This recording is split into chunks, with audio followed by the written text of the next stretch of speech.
Hi, everybody. Good evening and welcome. We're so glad that you're spending some time with us. Certainly hope everybody is safe and healthy. And I want to thank you. My name is Dave Burke. I'm our Vice President for Academic Affairs. I want to thank you not only for joining us tonight, but to the many of you who submitted questions beforehand earlier this afternoon. We really appreciated the chance to review those. I want to take a minute and let you know how things are going to work this evening before I introduce our president and other panelists. So we will spend a little bit of time answering some of the questions that were submitted ahead of time. There's also a QA icon at the bottom of your screen that you can use to submit questions live during the session. We're also recording the session tonight for those who are unable to attend. In a moment, I'm going to introduce Dr. Lori White, DePauw's 21st president. And after Dr. White makes some opening remarks, 5 panelists will introduce themselves, and they'll each answer a question or speak to a topic related to their area of expertise, including questions that were submitted in advance today. And then we'll open the floor to general questions, which again, you could submit through the Q&A icon at the bottom of your screen. And so I also want to call your attention to the frequently asked questions area on DePauw's website, as we'll continue to update that over the course of the next few days, and we'll put that in the chat for you so you all have access to it. So with those ground rules in place, it's now my pleasure to introduce Dr. Lori White, DePauw University's 21st president. Thank you, Vice President Burke, and thank you again to all of you for joining us, and I hope that you and your families are staying safe and well. I know these last few months have been particularly tough on all of you. You missed out on all of the senior celebrations, you have likely missed out on your summer vacation plans, and now after all of your hard work to be accepted to DePauw, your first year as a college student is going to be quite different than what you imagined. I too imagined my first year as president of DePauw would be different too. So know that we're all in this together and we're committed to making sure that you have the best possible experience despite the circumstances. I'm joined in this town hall by several of my colleagues who will introduce themselves in a minute and will answer all of the various questions that you all have submitted. We're here, as Vice President Burke said, to review our academic health and safety and student life plans for the fall and to answer your questions. So let me start by saying that in making the decision to bring students back to campus this fall, the health and safety of all of the members of our community, you, our students, our faculty, our staff, and the residents of Greencastle have been our highest priority. Therefore, we must do some things differently this fall. We will have a hybrid academic model and will allow students to be either fully remote learners, commuter students, or to be in residence. And the overwhelming majority of our courses will be accessible to all students, regardless of whether you are a remote student, a commuter student, or a student in residence. For students who wish to be in residence this fall, based on the recommendations from health professionals related to campus reopenings in a COVID environment, we have made the decision that every student will have a single residence. We also needed to ensure that we had sufficient spaces left open in the event we had a student test positive for COVID or students who had been exposed to COVID who needed to be isolated. So by guaranteeing that every student would have a single room and making sure that we had rooms open for emergency purposes, we will not be at 100% of our housing capacity this fall. So while some students might prefer to be remote learners, we know that many students wish to return to campus. And for those of you who decide that you would prefer to be fully remote, we will provide you with a $500 technology grant to update your computer equipment, make sure that you have Wi-Fi sufficient to connect remotely, and any other items that you might need to make sure that you can be successful as a remote learner. In my earlier email to you yesterday, there's a form, a Google form that asks you to let us know your plans for this fall. We previously asked you to let us know what you thought your plans would be for this fall, but we know that may have changed, and so we really need for you to update that Google form. This form is really important because it will enable us to determine whether we can accommodate all of our students who wish to live on campus. However, all first-year students are guaranteed housing for the fall if you choose to be in residence. So a few other points I'd like to make before I turn things over to my colleagues. Should you choose to be a residential student this fall, we will require you to be COVID-19 tested before you arrive on campus, and then we will also require you to be tested again a few days after you move in. We will provide you with details about how that COVID testing will work. And I know the first question I will receive in the chat is whether DePauw, with this new hybrid model for this fall, will be reducing our tuition. We will not be doing so. Our faculty will still be teaching courses. Our advisors and student life staff will still continue to support all of our students, whether you're in residence or remotely. And those of you who are not living on campus will not be required, obviously, to pay room and board, and we'll also be reducing some of our activity fees, understanding that we will not be able to offer the full complement of student activities that would be typical at DePauw. Our tuition supports many operational expenses at our university, including the salaries of our faculty, our staff, and our students, and our support services like financial aid, our career center, and other important student services.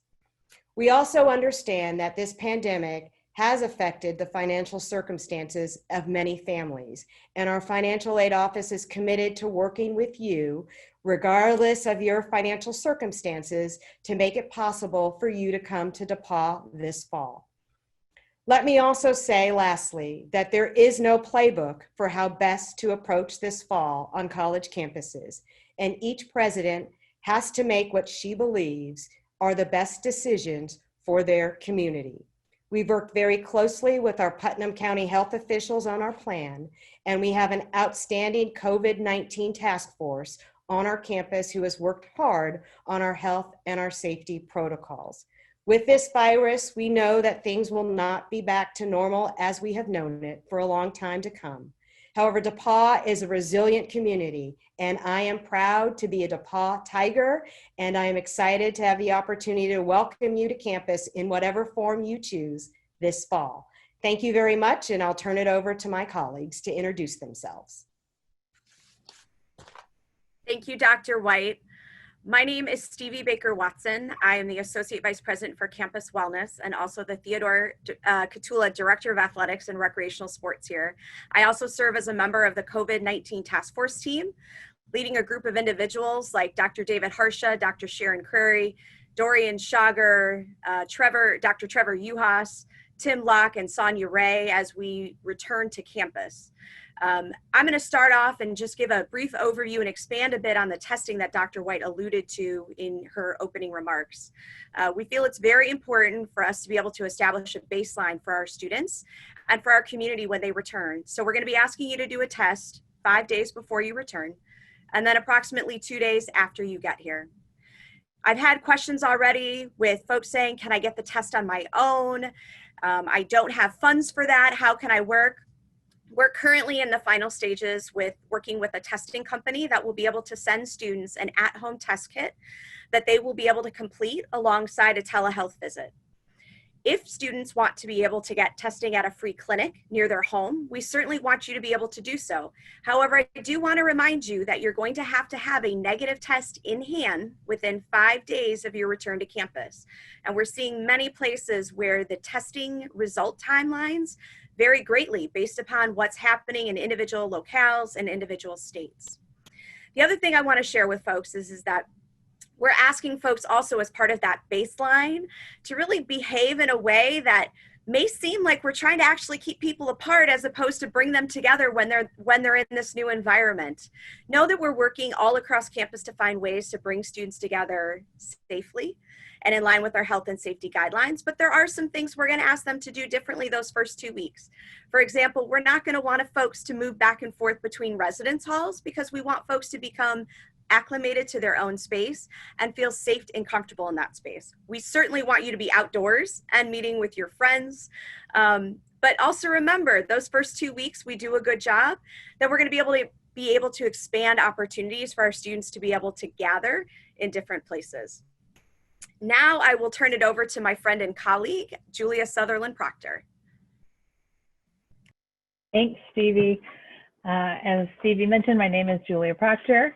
I'm an Associate Dean of Students, and I have had the pleasure of chairing our COVID-19 task force, who is a group of faculty, staff, and are joined by a number of student leaders in a variety of different areas, focusing on planning. And this group has been working hard, working diligently, multiple days throughout the last 3 months, working hard on our plans to welcome students back to campus.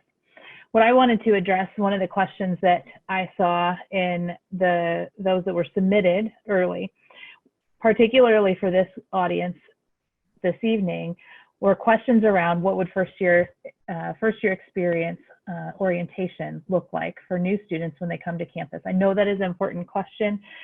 In my years that I worked in the first year experience in the past, I know this is a pivotal time for both students and parents. And please know that we have a great number of staff and faculty who are working diligently to ensure that our students have the same transitional support that they would in any other academic year, that they would be able to find ways to connect with those in their living units, supported by the resident assistants that work for Housing Residence Life, that they would get support from first year experience mentors who are sophomores, juniors, and seniors who have been trained to help students walk alongside them throughout their first year and guide them through the important conversations throughout their first few weeks on campus.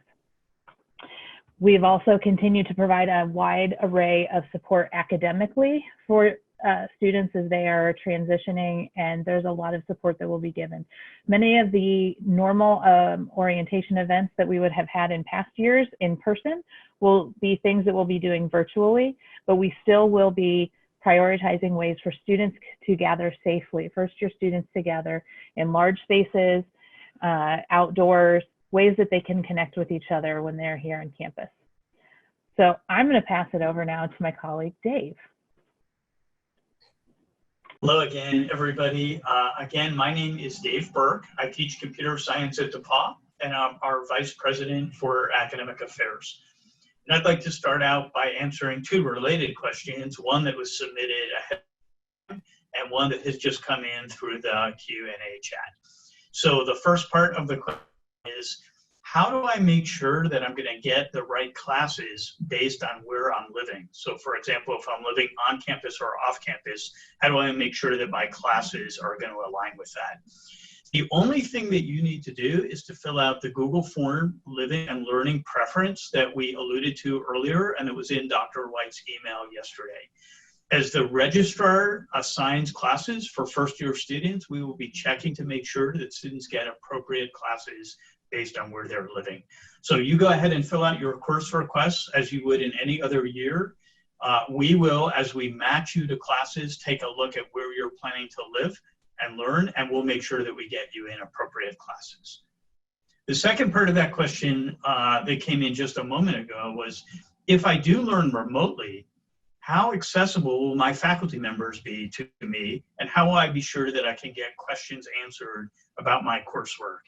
What I want to tell you is that our faculty teach at DePauw because they love working with students.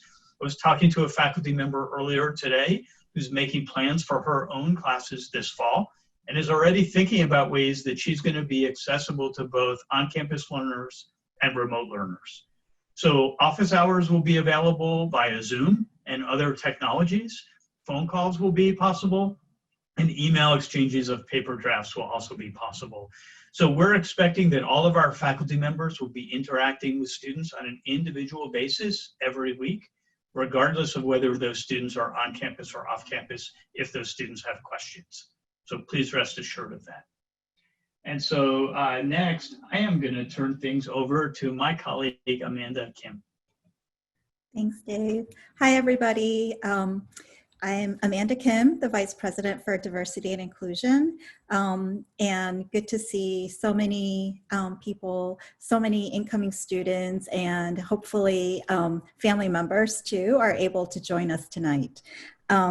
And for those of you who are outside the country, outside the borders, it would be early in the morning. So thanks for getting up in the morning.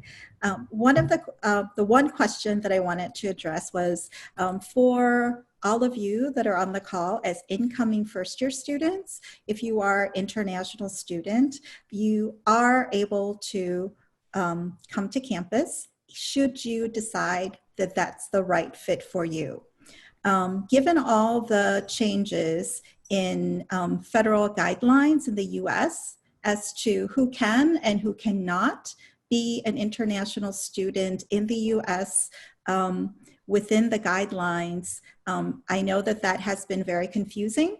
And so for the various scenarios, those questions will be answered in just a little bit during the webinar for first-year students in about an hour and a half regarding the specific situations you may be encountering. But for the most part, the only incoming international students that would not, based on government regulations, would not be able to actually come to study at DePauw are the students who choose to enroll in only remote classes. And we'll be making sure that none of you who have indicated on the forms that you are interested in coming to DePauw to be on campus are actually enrolled in all remote courses. So we'll be double checking that. And because so many of us are paying attention to all these complicated issues, you're in good hands, and know that we are trying to figure out how best to ensure that you can have the kind of experience you want for the fall. And I'm going to turn it over to my colleague, Vice President Hill. Hello, everyone. I'm Alan Hill, Vice President for Student Academic Life and Dean of Students. And I want to thank you also for joining us this evening. I will start with just a question, and Stevie mentioned earlier the critical nature of the testing of our students before they arrive on campus. And so as you think about that testing, certainly that time period is going to allow us, we're going to stagger students in based on making sure, it was a question about moving in and why it was over a certain number of days. We're going to stagger that. Again, all of our plans are based on health and safety. And so everything we do is a part of that. And so we're going to stagger students in instead of having the entire class arrive at the same time, trying to get everyone in and situated so they can get in their spaces. We're going to stagger that so we can control the social distancing based on that. The second part of the question I also noticed is the question was about, what about room assignments? As you can imagine, we were focused on trying to get as many students back on campus as we could. As Dr. White has mentioned, that plan had to shift. Based on that, our Housing Residence Life Office is waiting to hear back. Their housing assignments will be based on single occupancy. And so they will work on those immediately as they hear back from all of our students who want to be on campus and move from there. So I wanted to start there. It's a great pleasure also for me to have a couple of students from our DePauw student government introduce themselves. They wanted to join us so that they can listen into what questions and concerns that you might have this evening. So James, could you go first, please? Yeah. Hey guys, my name is JD O'Keen. I'm a rising sophomore. I'm Executive Vice President of DePauw Student Government, and I'm involved. I'm a member of the football team and in Greek life on campus. D'Angelo isn't here for this meeting, so I'll be representing DSG tonight. Yes, D'Angelo McDade is our president of the DePauw Student Government. He may join us a little bit later. If not, we'll make sure you get a chance to get to know him as well. And with that, I'll turn it back over to Dave. Thank you, Alan. So I think at this point, we're going to start trying to answer questions that you've submitted, and a good number have come in. So thank you for those. Before we start, I do want to clarify one thing. The session for students who have questions about international travel and visas. I believe that is tomorrow night at 9 p.m., not tonight at 9 p.m. So just wanted to make sure. I know there are students asking questions about that, and I wanted to make sure that's clear. So I might start first and field a question about academics, and then I'll let panelists jump in as they wish. And there's a question that came in that said, if I'm going to be living on campus, may I be prioritized for in-person courses? And the answer to that question is yes, but sort of. I want to add on as well, because I do want to make sure I'm being straightforward and candid with everybody. So as we assign first-year students to classes, we're certainly going to try to match students to classes based on their living situation. So students who are on campus, certainly we're going to try to get into some courses that are either in person or being taught in a mode that we're referring to as mixed. And a mixed mode means that the course is going to be open to both in-person, on-campus learners and also to remote learners, which means that a portion of the course will be taught online. And for those students who are on campus, a portion of the course would be taught face-to-face, although we'll provide an equivalent experience for those students who are remote. So for example, you could imagine an instructor pre-recording some content that all of the students watch. And then for the students who are on campus, there might be a time when they come to a classroom and participate in a question and answer or a discussion section.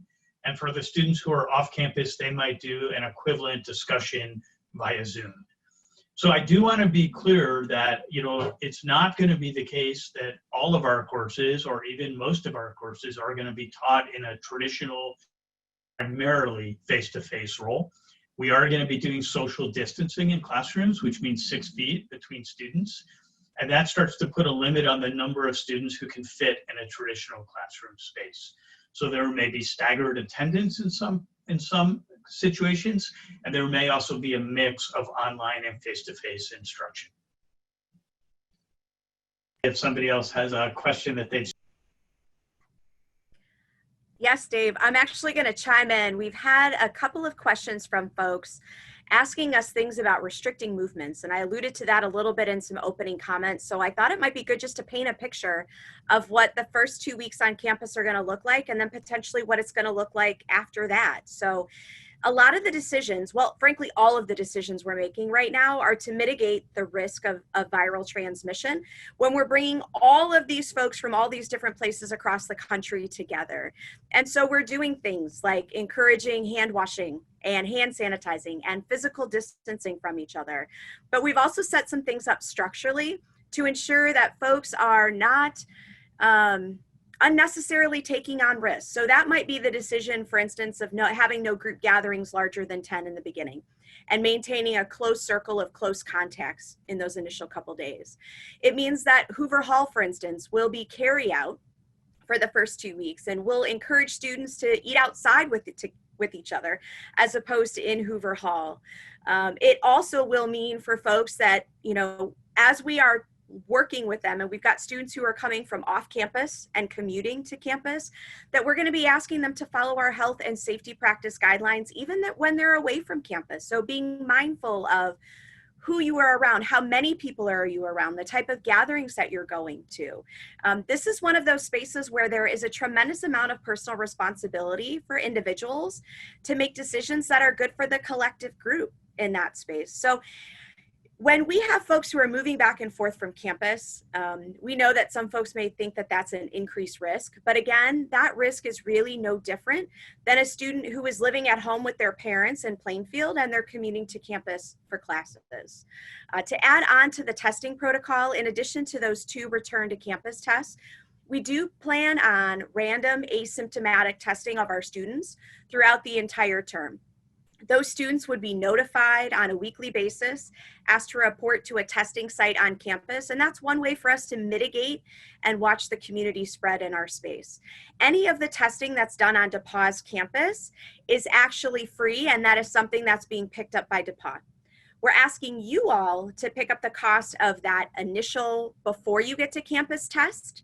I've had a question that have come in that has asked about, can I submit it to insurance? You are certainly welcome to try and do that, but what we're seeing in that space is that some insurance companies are only covering testing for symptomatic testing, not asymptomatic testing. So as it came out in the FAQs, and if you've gone online to look at those, my email address is there. If you need assistance or more information, don't hesitate to reach out to me so that way we can discuss your situation individually.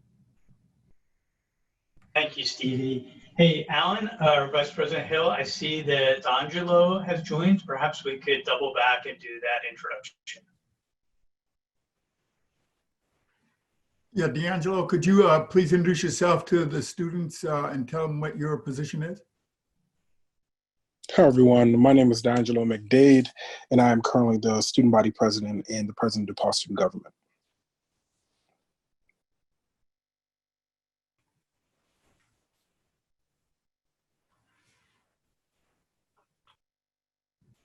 Okay, thank you so much. Are there other questions that any of the panelists would like to claim? I did see one related to next semester, to spring, and we are certainly hopeful that we'll be able to welcome all of our students back to campus fully this spring, and without all of the protocols that we have on campus right now, but we don't know. And so somebody asked whether if they chose to be a remote learner, would that prevent them from moving on campus in the spring? And I would say no. First-year students continue to have the highest priority for on-campus residency. So should you choose to be a remote learner in the fall and then decide that you would like to live on campus in the spring, you will be able to do that.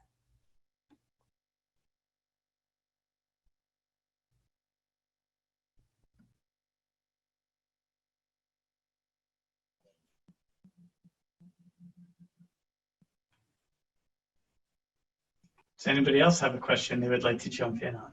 I'm going to jump in here. So that gives you guys some time to track on the questions that are coming in, and they're wonderful. And I will say that there's a lot that are very specific to individual circumstances. So we're going to do our best to give that broad picture and then ask for you to follow up with us individually so that way we can work through those individual concerns. So there's a number of questions in here about intramurals, Welch Fitness Center, Erdman Natatorium, sports, and what's all that going to look like. So our plan is to make sure that Welch Fitness Center, the Lilly Center, Erdman Natatorium, the indoor tennis and track, and the fields are available for our students to use. More than likely, the indoor spaces will not be available to you when you first come back to campus because, again, we're going to be watching community spread in terms of the virus. But we welcome you to be outdoors. We welcome you to be exercising in a physically distanced, responsible kind of way. If you've looked at anything related to the Governor Holcomb's address related to mask wearing, for instance, you don't have to wear a mask when you're outside strenuously exercising.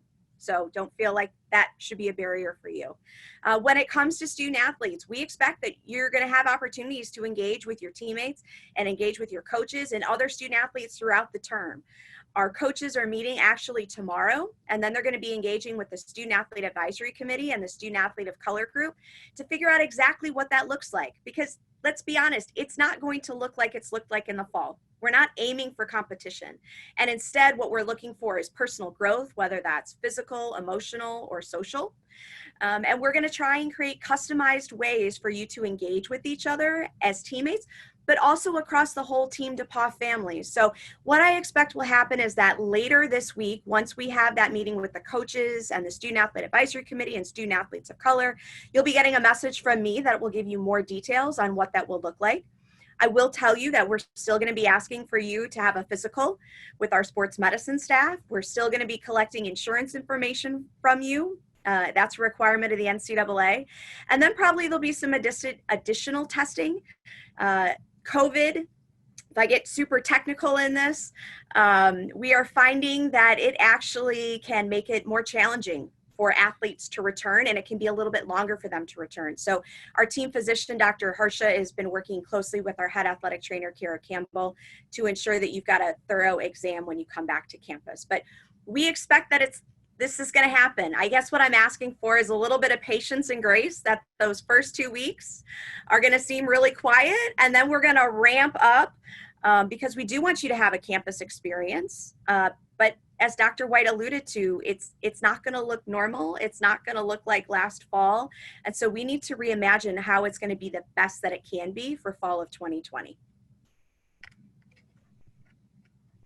Thanks, Stevie. I just saw a question and it said, if there's a class that I want to take and it's being offered face-to-face, but I'm planning to live remotely, is there any way I can take the class? And what I guess I want to say is that our faculty, starting today, after the announcement that was made yesterday, are working through their teaching plans for the fall.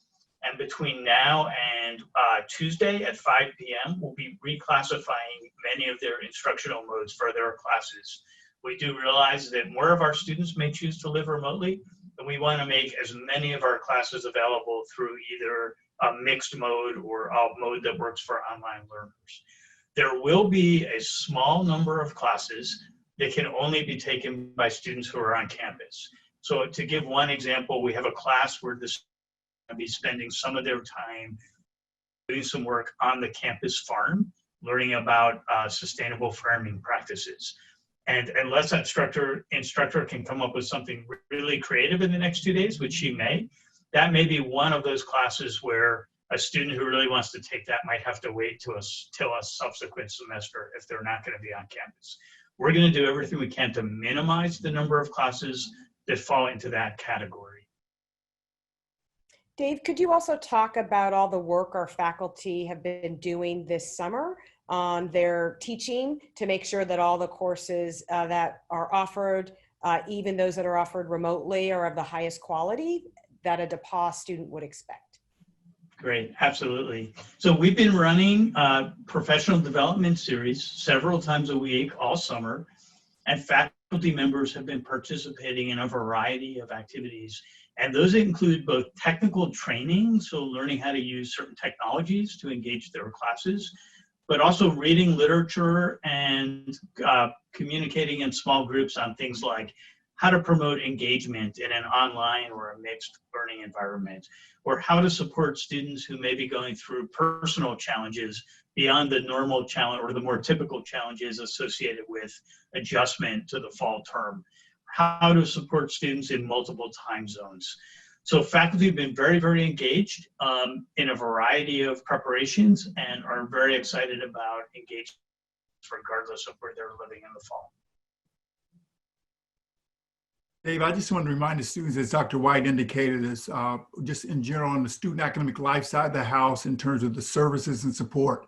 We're still going to, for students on campus and off campus, make sure that, counseling services type of things are available, making sure that our health centers open and serving our students, making sure that our student office for student accessibility services is there. Our Hubbard Center for Student Engagement is up and running. So all of the folks in student academic life, our housing and residence life team, our care team, making sure that students don't fall through the cracks. So I just want to make them aware that all those services, we've been working all summer as well to be prepared to work with our students in that way. And I think that's important for you to know, both those of you who will be on campus and those of you who will be off campus. And I'll play on that. Oh, sorry, Dr. Wright. You go ahead. You go ahead. I'll just play on that and say that on the academic affairs portion of the university, all of our student support services, so academic advising, peer tutoring, the libraries and access to reference librarians, et cetera, all of those are going to be offered through both remote means. And most importantly, our student leaders will continue to be available. And in fact, Angelo and JD, if you're still on the call, you want to talk a bit about the ways in which you are thinking about engaging students in this new mode. Great. We'll get them promoted back to panelist status so they can respond to that. Got it. We'll do that. Okay, got it.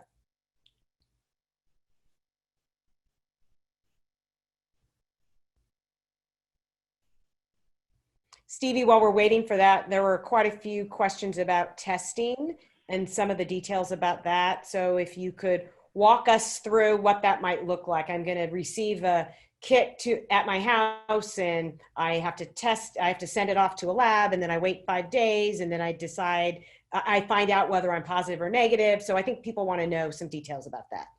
Absolutely. So folks should know that I like to send enough, but not too many emails to folks to remind them to make sure that everybody is on a clear path. Because my goal is to make sure that when you show up to DePauw on your move-in day, that there are no barriers to you being able to move into your space.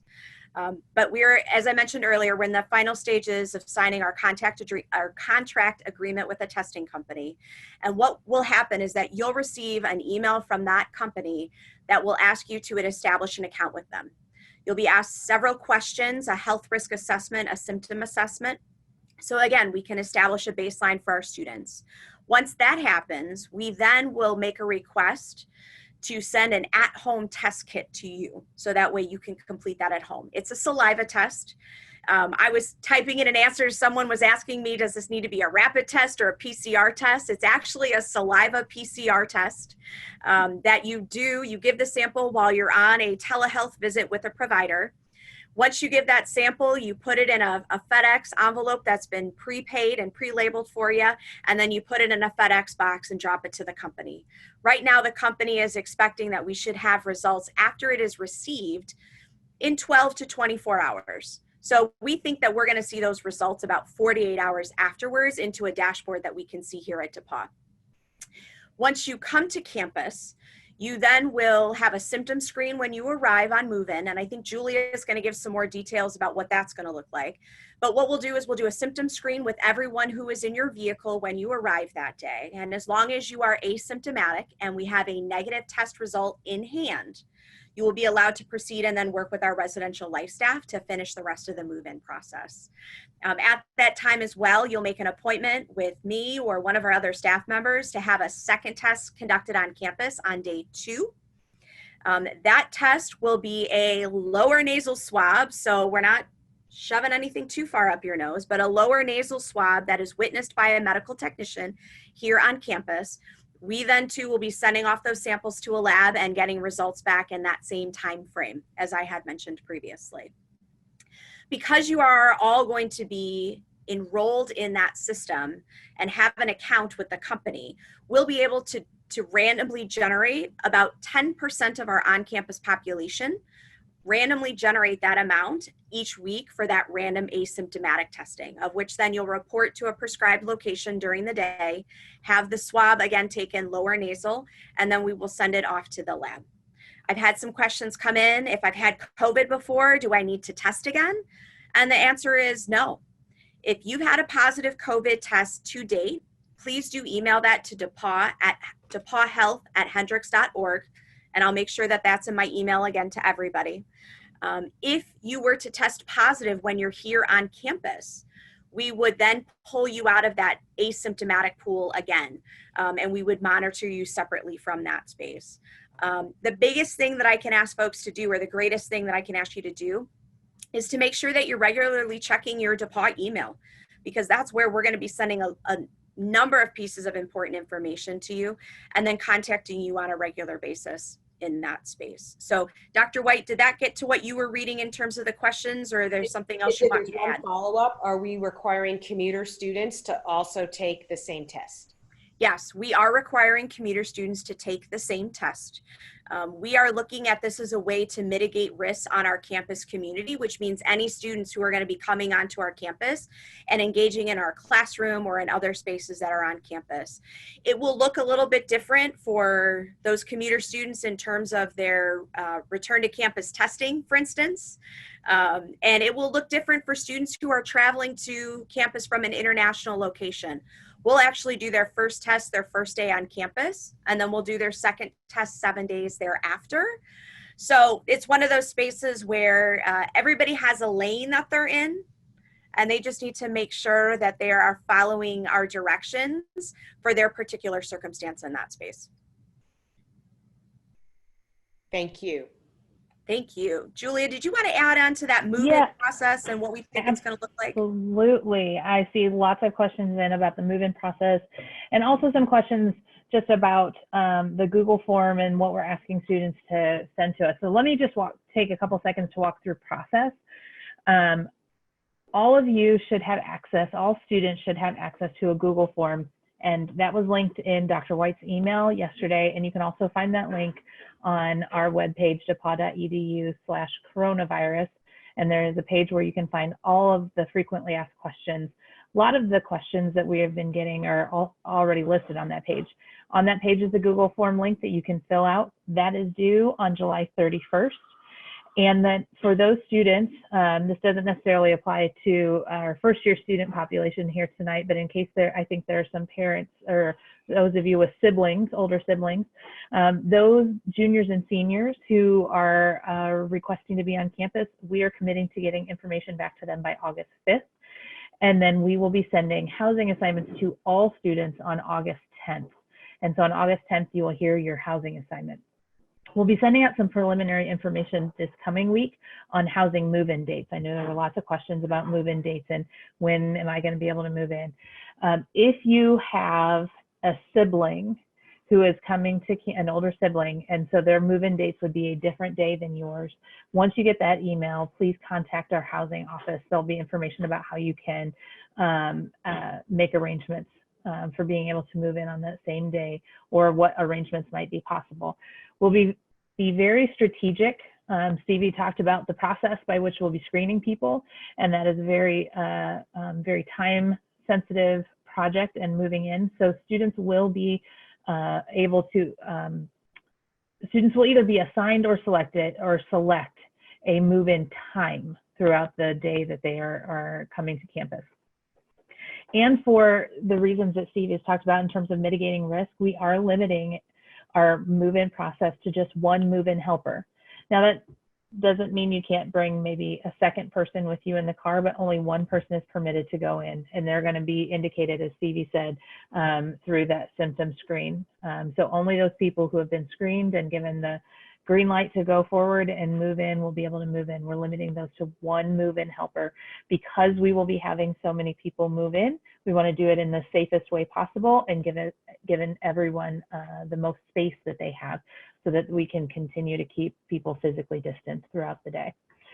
Again, we're working quickly and diligently. Our housing staff will be working on getting people assigned, those who need assigned to university housing.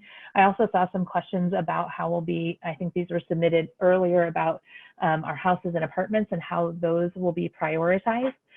We are going to be looking to some of our students who may need to be on campus after November 20th. There's a question in there, and we're going to be reviewing those students who have need, whose housing needs, whose academic needs would require them to continue to be on campus. We're going to be looking to make sure that those students are provided with housing after November 20th. I think that those are a lot of the questions related to housing and orientation. I'm going to pass it off.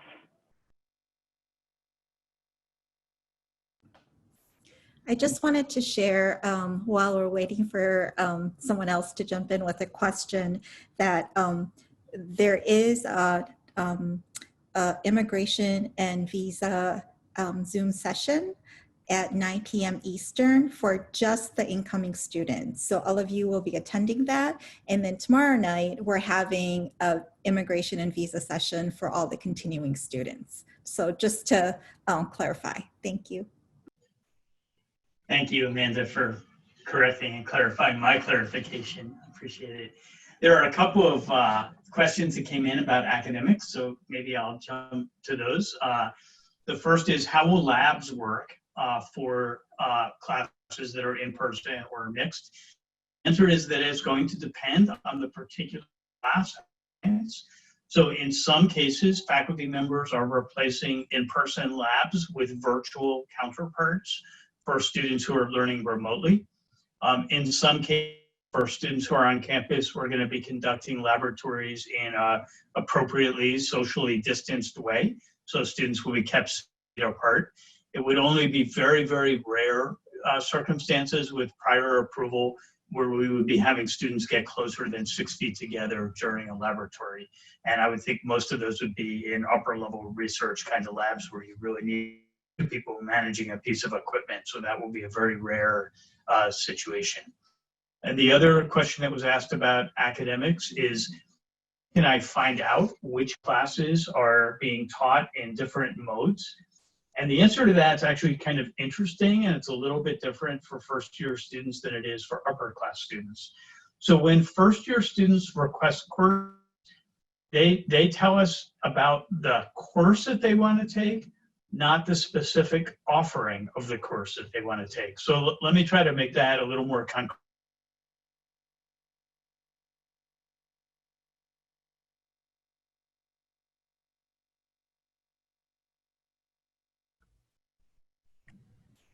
Have we frozen Dr. Burke? I think we've frozen Dr. Burke. Oh my goodness gracious. He will come back soon. Okay, so I guess whenever he's back, we'll let him Yes. we'll let him chime in. Does someone else have a question that they have seen come in that they'd like to address for the group right now? I just wanted to make a comment that our student leaders have left the call. I know that they are really excited about the opportunity to connect with all of our students, and in our return to campus model, we have made sure that we have lots of student leaders on campus, our student government leaders, many of our student organization leaders, many of our team captains, many of our Greek officers. So there will be many upper class students on campus to mentor, advise, and support and connect with first year students.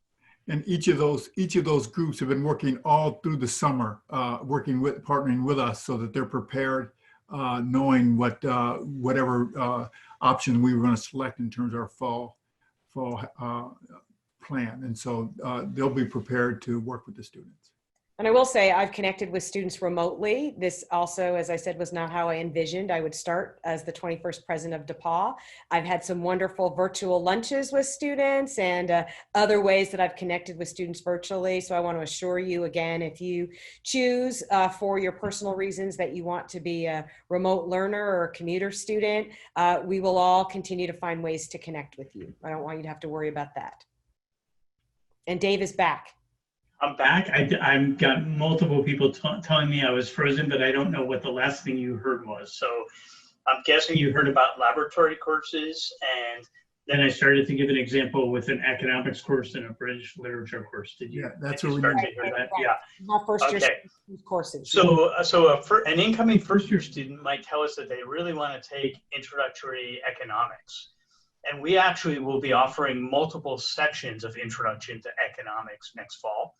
And so behind the scenes, we will try to match students to an appropriate section based on where they're going to be living and learning. So you won't necessarily know where how each section of each course is going to be offered. All you really need to do is focus on the subject areas that you want to study.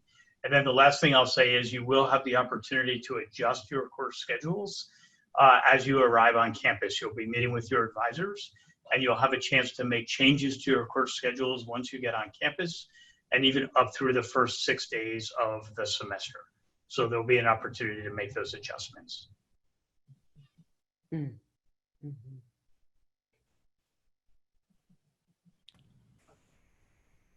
Hey, Julia, could you talk a little bit about how our new freshmen are going to be able to make friends with each other and connect? Because we've spent some time saying you can't do this, you can't do that, and we've got to reframe this so that way people know that you are going to meet some of the best friends ever that you will have when you come to DePauw. Absolutely. So one, so I'm going to answer a question I saw as I'm answering your question.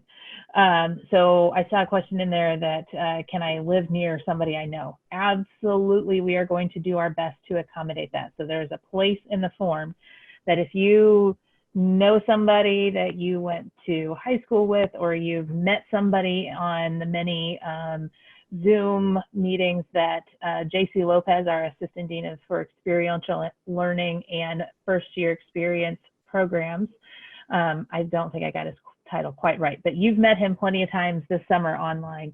If you've connected with other students and want to live near them, we will absolutely do that. Our Housing and Residence Life staff are working diligently on training our RAs to do new and creative programming in the era of COVID so that they can still facilitate that relationship building.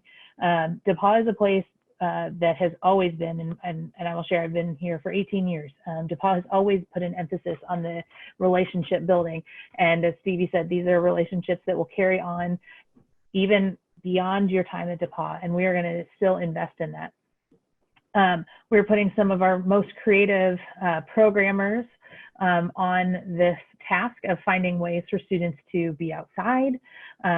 Somebody mentioned a question about that. There's a long time between when students will move in and the first day of classes.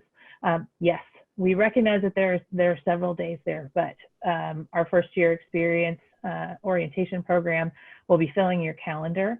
I know that Alan also talked about lots of the staff in student academic life who are working like counseling services or working on student support. And we have a lot of co-curricular programming groups and offices that will also be working with their students and offering ways for students to connect with each other. So there'll be virtual opportunities. There will be some places and times where you'll be able to gather in person at a safe distance. And if you're not in a safe distance, with your mask on, and that you will be able to get to meet other people. I have seen lots of my colleagues who work in campus activities across the country be very creative over this past spring when they would host virtual bingo nights or virtual canvas painting nights where you might get the supplies, you might come and pick them up at a way within the student union building, and you go home and go back to your room and you're painting all together on a Zoom call. So we're putting a lot of our time and effort into these creative ways for students to still build relationships. And it might not be in the same ways, but we still are putting our emphasis on this. Yeah, we can't wait to teach our incoming students about campus golf. For those that haven't been able to do that, it's basically golf out on the different quads with a tennis ball.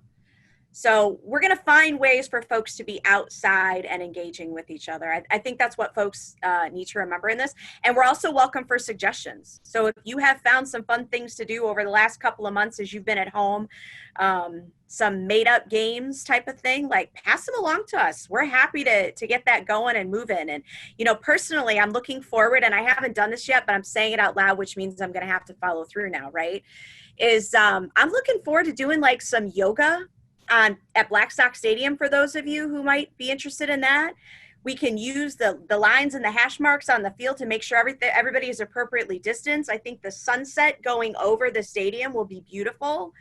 So I guess that's my personal invitation to everybody, that I hope I see you out there at one of those times when we come back to campus, because we do want to see you mask on, mask off when you get here.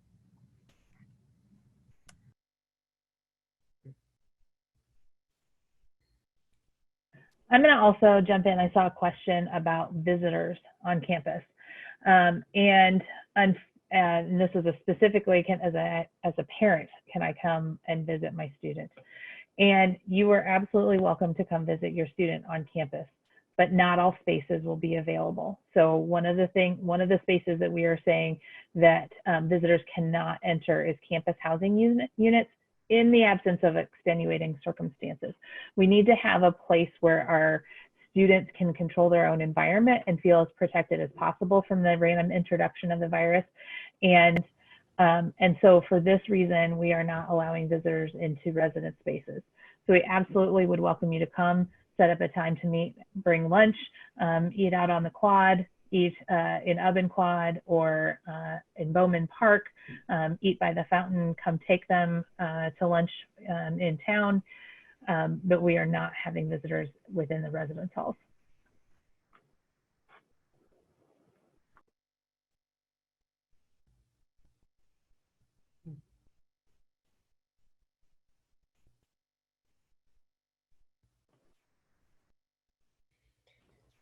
I understand we have several questions that have not yet been answered, and we only have a few more minutes. And so what we will do is we will look at all of the questions, and if we see recurring themes, and that are not currently in the FAQ, we will make sure that we respond with a new FAQ related to the questions that have been answered. And then if there are individual questions, we would be happy to answer those through your advising team, the admissions staff. So we'll make sure that we get all of your questions answered. Would you mind if I jumped in and just said, I know we've got a lot of parents on the call, and I think one of the things that's probably going through their head is, what happens if my child gets sick?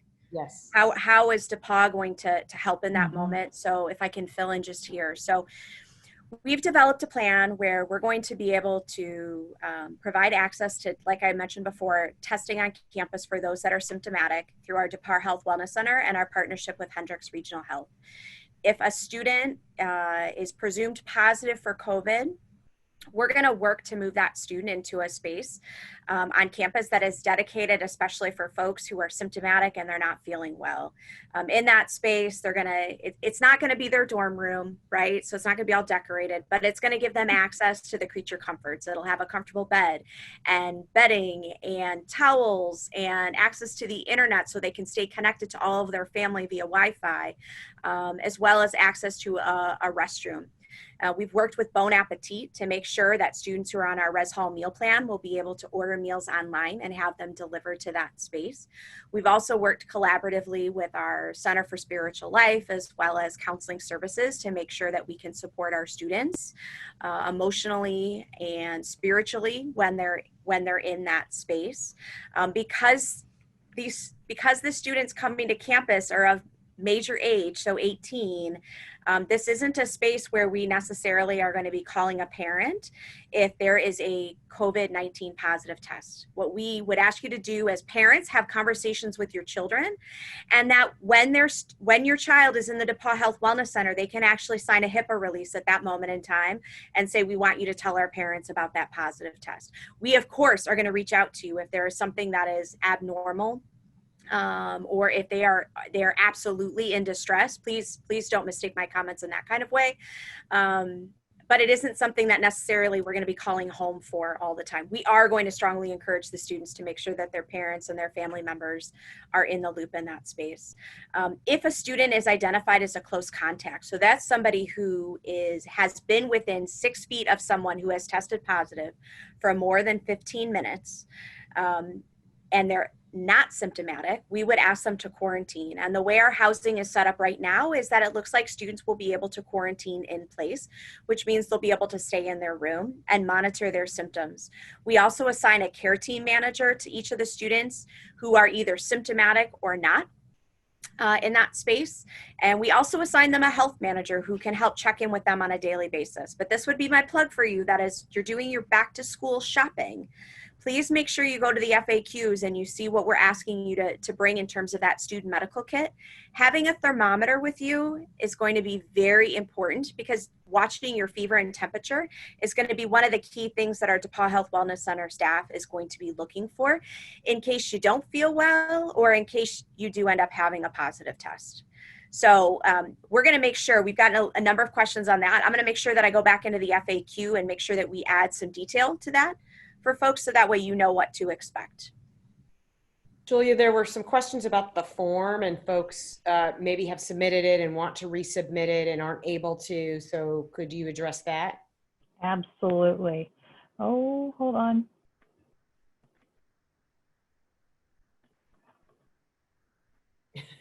Oh, can you hear me? Yes, yes. Okay, good. I've somehow lost my screen, so I can't see you, but I can hear you. And if you can hear me, that's great. So yes, you can edit the Google form that you submitted. That's actually what I was working on to make that adjustment. So I hadn't initially thought that students would want to make it a change. But if you have overlooked something and need to change your response or add something, for example, if you forgot to add friends that you wanted to live near and you want to go back and add that, I just clicked some buttons so you can go back. You should have gotten an email confirmation when you submitted your answers. And if you go back to that email, you should be able to edit your response.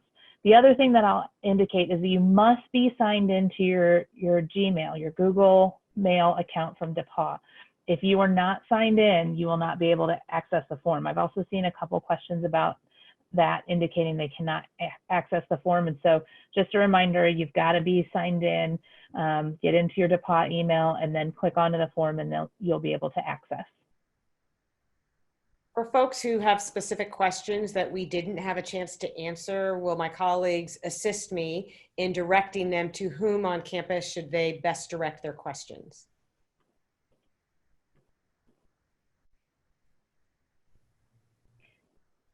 So I'll chime in and I'll say most of your questions you can send to covid19@depauw.edu, and we will farm those out to the appropriate staff member.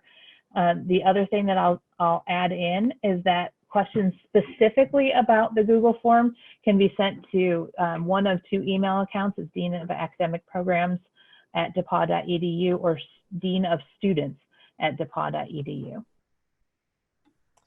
So it's time for us to wrap up. And again, want to thank all of you for spending time with us. We tried to answer as many questions as we could in a short amount of time. And please do follow up with the COVID-19 Task Force email if you have additional questions. And I just want to end by saying I am so excited to be the president of DePauw. I'm so looking forward to the opportunity to connect with all of you. This will be different. And as I said in my introduction, there is no playbook.